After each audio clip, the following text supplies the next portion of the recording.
कभी ये सवाल मन में आया है कि असल में हम हैं कौन? सवाल तो बस 3 शब्दों का है, लेकिन इसका जवाब बहुत गहरा है। चलिए आज इसी सवाल के पीछे की साइकोलॉजी को समझते हैं। ये सफर काफी दिलचस्प होने वाला है। तो शुरुआत होती है एक बहुत ही बुनियादी सवाल से। एक ऐसा सवाल जो शायद बचपन से हमारे मन में पाता जाता रहा है। एक सवाल जो हमारी पहचान के बिल्कुल सेंटर में है। सवाल है, मैं कौन हूं? सुनने में कितना आसान लगता है ना? लेकिन इसका जवाब उतना ही मुश्किल, उतना ही गहरा है।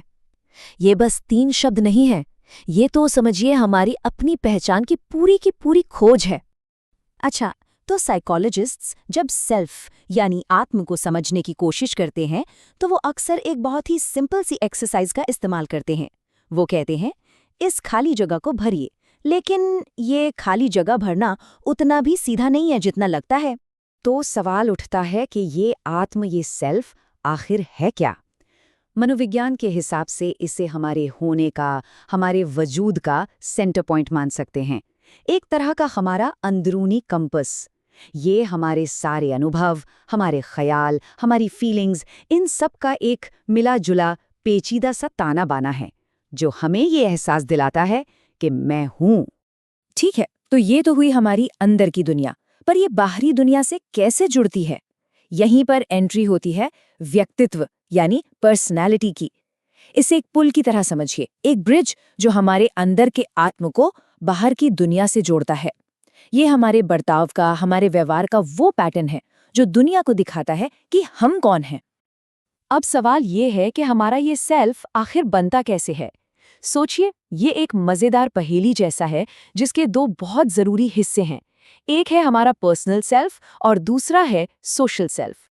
देखिए, एक तरफ है हमारी व्यक्तिगत पहचान, यानी वो चीजें जो हमें दूसरों से अलग करती हैं, जैसे हमारा नाम, हमारा हुनर, हमारी काबिलियत। और दूसरी तरफ है हमारी सामाजिक पहचान, मतलब वो चीजें जो हमें किसी ग्रुप से जोड़ती हैं, जैसे हमारा धर्म या हम किस जगह से आते हैं। और ये फर्क सिर्फ यहीं खत्म नहीं होता, ये और भी गहरा है। जो हमारा व्यक्तिगत आत्म है उसका फोकस मैं पर होता है, मेरी आज़ादी, मेरी अचीवमेंट्स। वहीं जो सामाजिक आत्म है उसका फोकस हम पर होता है, हमारे रिश्ते, हमारी यूनिटी, हमारा साथ। तो चलिए अब थोड़ा और अंदर चलते हैं, देखते हैं कि हमारे इस आत्म के बिल्डिंग ब्लॉक्स क्या हैं। वो कौन सी मनोवैज्ञानिक चीजें हैं जो मिलकर हमें वो बनाती हैं जो हम हैं। सबसे पहला और सबसे जरूरी है आत्म संप्रत्यय, या जिसे हम सेल्फ कॉन्सेप्ट कहते हैं। ये वो कहानी है जो हम सब अपने आप को अपने बारे में सुनाते हैं कि मैं कौन हूं, मैं क्या कर सकता हूं, मेरे अंदर क्या खूबियां हैं, क्या कमियां हैं। अब जो कहानी हम खुद को सुना रहे हैं, क्या वो कहानी हमें पसंद भी है? बस यही है आत्मसम्मान यानी सेल्फ एस्टीम। ये उस कहानी पर हमारा अपना जजमेंट है, हमारा अपना प्राइवेट रिव्यू है। और सेल्फ एस्टीम का हमारी लाइफ पर बहुत बहुत गहरा असर पड़ता है। जैसे जिन बच्चों में एकेडमिक सेल्फ एस्टीम ज्यादा होता है वो स्कूल में बेहतर परफॉर्मेंस देते हैं, जिनमें सोशल सेल्फ एस्टीम ज्यादा होता है उनके दोस्त आसानी से बनते हैं। वहीं जिन बच्चों में हर तरह से सेल्फ एस्टीम कम होता है उनमें एंजाइटी और डिप्रेशन का खतरा बढ़ जाता है। और हाँ, एक अच्छी पॉजिटिव पेरेंटिंग से सेल्फ एस्टीम को बढ़ाने में बहुत मदद मिलती है। अच्छा, एक और सवाल, क्या हमें ये भरोसा है कि हम अपनी जिंदगी के आउटकम्स को कंट्रोल कर सकते हैं? बस यही विश्वास है आत्मसक्षमता या सेल्फ एफिकेसी। ये वो अंदर की आवाज है जो कहती है, हाँ मैं ये कर सकता हूँ।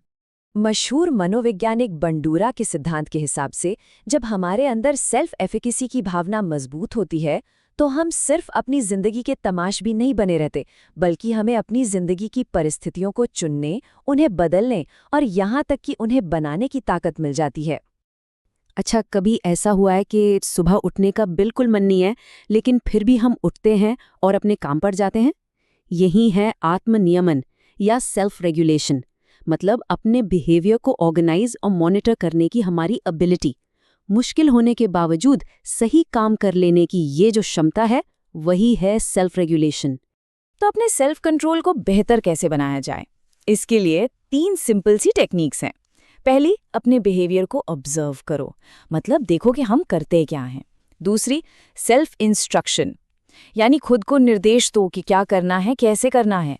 और तीसरी, सेल्फ रीइंफोर्समेंट, मतलब जब वो काम कर लो तो खुद को कोई छोटा मोटा इनाम दो। इससे वो बिहेवियर और पक्का हो जाता है। लेकिन रुकिए, हम कौन हैं? ये कहानी सिर्फ हमारे अंदर की नहीं है।